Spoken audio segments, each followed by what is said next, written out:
नमस्कार दोस्तों। वीडियो के पहले भाग में हमने यूपीएससी का सिलेबस देखा। आज इस वीडियो में हम स्टडी स्ट्रेटेजी देखेंगे। हर सुयोग्य भारतीय का चमकदार सपना होता है आईएएस, आईपीएस या आईएफएस पद हासिल करने का। कई युवा सालों की तैयारी करते हैं लेकिन उन्हें सफलता नहीं मिलती, जबकि कुछ युवा साथी अपनी तैयारी इतने स्मार्ट तरीके से करते हैं कि उन्हें पहली बार में ही सफलता मिल जाती है। तो वे कौन से सही तरीके हैं, ये जानते हैं कामयाब लोगों की सच्ची कहानी जानकर, उनकी कहानी सुनकर। इससे पहले हमने दो कहानियां सुनी है, आज हम सुनते हैं तीसरी कहानी। वायरल गर्ल कही जा रही महेंद्रगढ़ हरियाणा गांव की बेटी दिव्या तंवर की। उनकी जिंदगी से हर एक स्त्री को सीखना चाहिए। आप माँ की भूमिका में हो या बेटी की, दोनों भूमिकाओं में अगर आप खुद पर विश्वास करते हैं, एक लक्ष्य बनाकर मेहनत करते हैं, तो हालात की हर रुकावट को पार कर सकते हैं। आइए जाने आईपीएस दिव्या तंवर की कहानी, जिन्हें यूपीएससी 2023 ऑल इंडिया 105वीं रैंक मिली थी।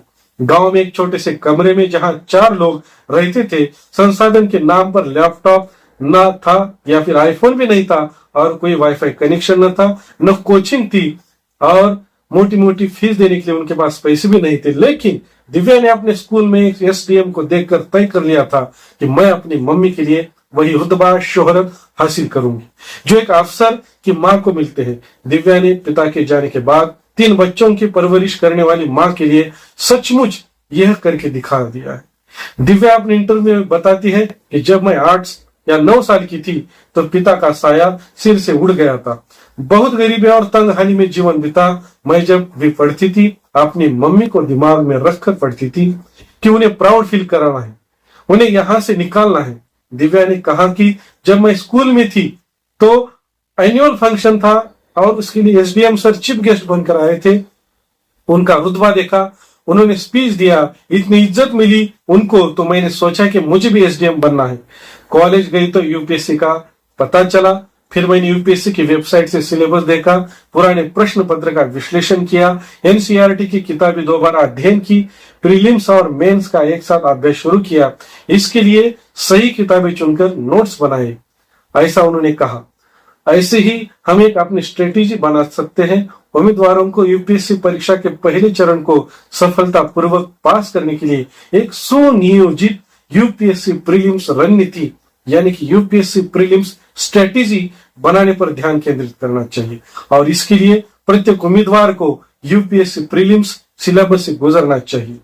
ऐसा इसलिए है क्योंकि यूपीएससी प्रीलिम्स पहला कदम या चरण है जो आपको भारतीय प्रशासनिक सेवा अधिकारी बनने के लिए वांछित लक्ष्य की ओर एक कदम और करीब ले जा सकता है। यह क्वालिफाइंग प्रकृति का है, लेकिन इसे पास करना बेहद महत्वपूर्ण होता है क्योंकि यह आपको दूसरे चरण यानी यूपीएससी मेंस के लिए आगे शॉर्टलिस्ट करेगा। यूपीएससी प्रीलिम्स में क्रमशः सामान्य अध्ययन प्रश्न पत्र 1 में 100 और सामान्य अध्ययन प्रश्न पत्र 2 में यानी कि सीसैट में 80 अंकों के 2 पेपर शामिल हैं। प्रत्येक पेपर को पूरा करने के लिए आपको 120 मिनट मिलेंगे। यूपीएससी प्रीलिम्स स्ट्रेटेजी ऐसी होनी चाहिए कि आप समय पर पेपर पूरा करें, अपने कमजोर टॉपिक्स की पहचान करने और उन पर काम करने के लिए पॉइंट्स बनाएं। यूपीएससी परीक्षा में अच्छा करने के लिए आपके सभी कॉन्सेप्ट क्लियर होने चाहिए। मैं ये बात फिर से दोहराता हूं कि आपके सभी कॉन्सेप्ट क्लियर होने चाहिए। यूपीएससी प्रीलिम्स सिलेबस और परीक्षा पैटर्न देखें और एक व्यवस्थित तरीके से अपने नोट्स तैयार करें। आईएएस टॉपर्स द्वारा सुझाए गए बेहतरीन यूपीएससी प्रीलिम्स स्ट्रेटेजी के बारे में जानने के लिए इस वीडियो को शुरुआत से अंत तक देखें। आईएएस परीक्षा को सफलतापूर्वक क्लियर करने के लिए आपको सबसे पहले एक सही स्टडी प्लान बनाना सीखना चाहिए। कई आईएएस टॉपर्स के अनुसार बहुत सी किताबें पढ़ने से बचना चाहिए और केवल स्टडी मटेरियल जो कि संक्षिप्त में हो उसे स्टडी करना चाहिए। साथ ही सभी अपडेटेड जानकारी के साथ आपको द्वारा समझना चाहिए, आपके द्वारा उसको समझना चाहिए। यूपीएससी प्रीलिम्स के लिए अपनी समझ के अनुसार कुछ बेहतरीन किताबें चुनें। जानकारी को लगातार संशोधित करना और बनाए रखना महत्वपूर्ण है। सभी प्रासंगिक जानकारी या ज्ञान जैसे महत्वपूर्ण तिथियों, नामों, स्थानों, तथ्यों आदि के लिए नोट्स ले और इन्हें अगणित बार रिवीजन करें जब तक यह आपको अच्छी तरह से याद न हो जाए। उम्मीदवारों को सलाह दी जाती है कि कोचिंग संस्थानों द्वारा सुझाई गई किताबों को एक बड़े चक्रों में न पढ़े। यह आपकी तैयारी को और जटिल बना सकते हैं। इसे सरल रखें और इसे अच्छी तरह से सीखें। यूपीएससी प्रारंभिक परीक्षा में भाग लेने के लिए पिछले वर्षों के प्रश्न पत्रों को जानना आवश्यक है। आपको प्रश्नों, अंक और पूछे गए प्रश्नों के प्रकार के संदर्भ में यूपीएससी परीक्षा के पेपर पैटर्न को समझने और स्वीकार करने के लिए पेपर का ठीक से विश्लेषण करना जरूरी है। पिछले वर्षों के प्रश्न पत्रों को हल करने से आपको परीक्षार्थियों की मानसिकता को समझने में मदद मिलेगी और आप हर साल दोहराए जाने वाले प्रश्नों को अभ्यस्त हो जाएंगे। यूपीएससी पिछले वर्ष के पेपर्स को अपने दैनिक अध्ययन रूटीन के एक भाग के रूप में शामिल करना आपको उन प्रश्नों के लिए तैयार करेगा जिनकी यूपीएससी परीक्षा में उम्मीद की जा सकती है। टेस्ट सीरीज ये एक बहुत ही महत्वपूर्ण कदम है जिसे सभी यूपीएससी प्रीलिम्स कैंडिडेट के लिए समर्पित रूप से पालन किया जाना चाहिए। आपको वास्तविक यूपीएससी प्रीलिम्स से पहले अधिक से अधिक टेस्ट सीरीज या मॉक टेस्ट को हल करना चाहिए। यह आपके ज्ञान का आकलन करने और आपके प्रदर्शन का मूल्यांकन करने में मदद करता है। यह आपको एक आइडिया देगा कि आप परीक्षा के लिए कितने तैयार हैं और आपको बताए कि क्या किसी सेक्शन में सुधार की कोई गुंजाइश है।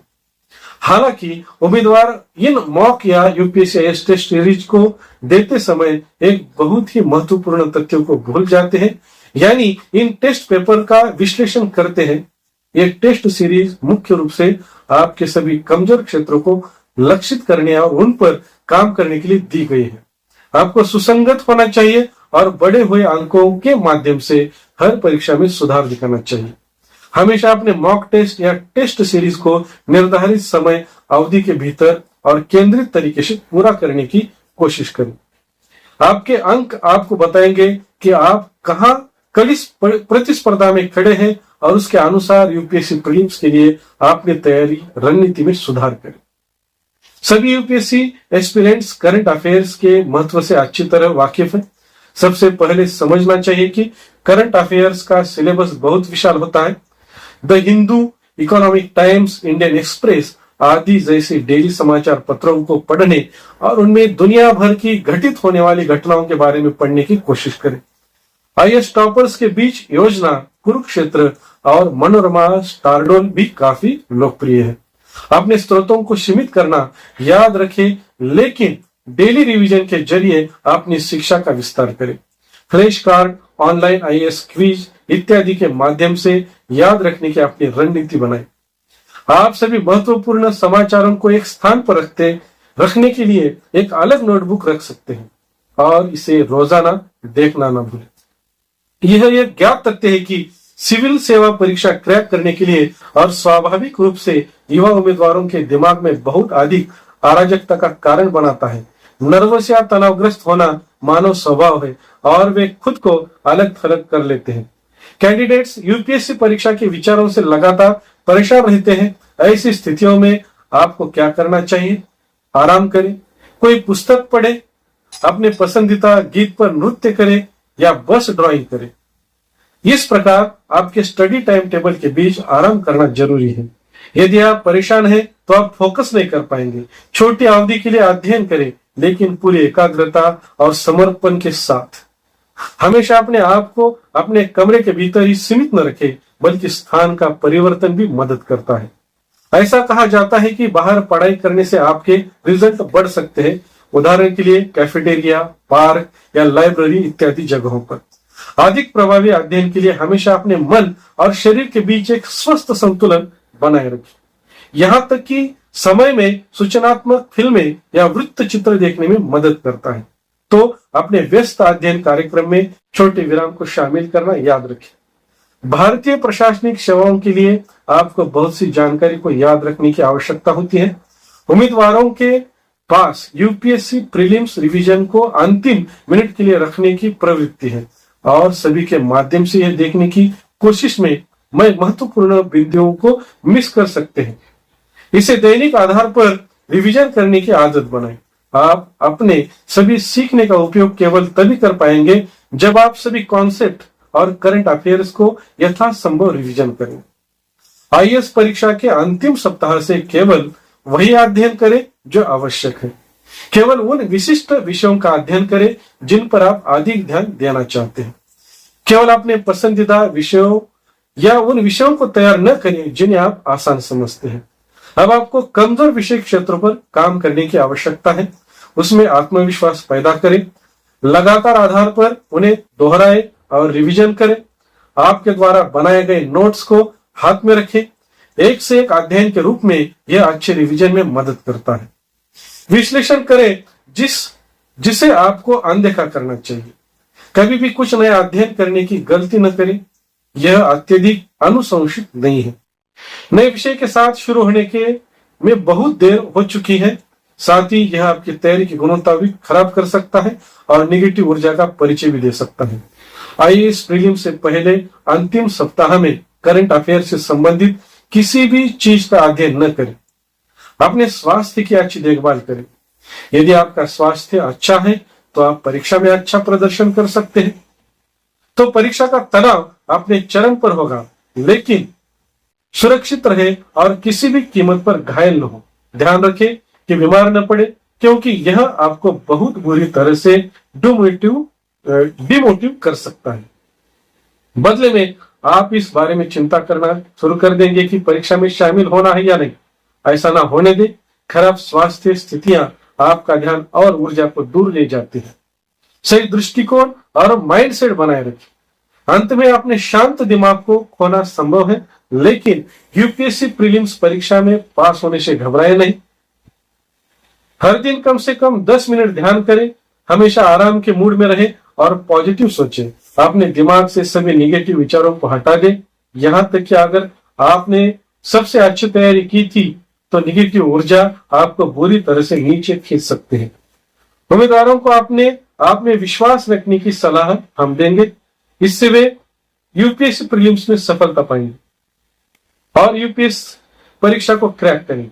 यूपीएससी परीक्षा हॉल में खुद को शांत रखें। सभी प्रकार के विक्षेप और नेगेटिव विचारों से दूर रहें। ऐसी समय सारणी तैयार करें जो आपको अपना सिलेबस समय पर पूरा करने में मदद कर सके। आप लंबे समय तक याद रखने के लिए अपने दोस्तों के साथ प्रश्नों पर चर्चा कर सकते हैं। हमेशा आश्वस्त रहे और अपना 100% दे। तो दोस्तों, यह रही मेरे हिसाब से स्टडी स्ट्रेटेजी। मैं यह नहीं कहूंगा कि ऐसे ही आप स्ट्रेटेजी बनाए, बल्कि अपने हिसाब से आपकी कमियां और खामियां दोनों का विचार करते हुए स्ट्रेटेजी बनाए और कामयाब बने। फिर मिलेंगे नए वीडियो के साथ। धन्यवाद।